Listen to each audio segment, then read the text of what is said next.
G'day guys, Ron here from Osborne Digital Marketing. Today I'm going to show you how to give access to your Google Search Console account. Let's jump into it. So as you can see, I've got the Google Search Console open right here.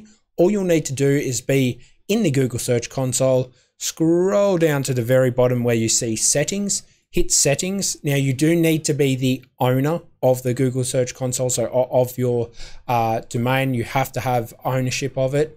You will click on the users and permissions, and then all you'll need to do is add user.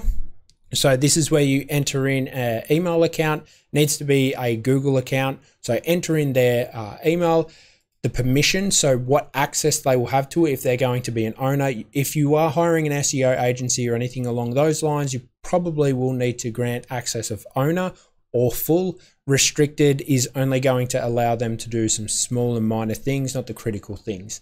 So I would suggest that you have it as owner or full, but they should advise you on what to do. All you will need to do is enter the email information. Once you've done that, it'll be sent to them and away it goes.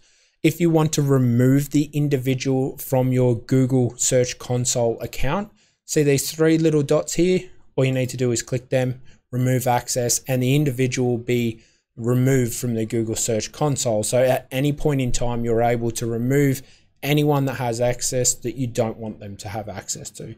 So guys, I hope this has answered the question of how to give access to the Google Search Console. If you have any questions, hit me up. If this has answered the question, please make sure you hit that like button.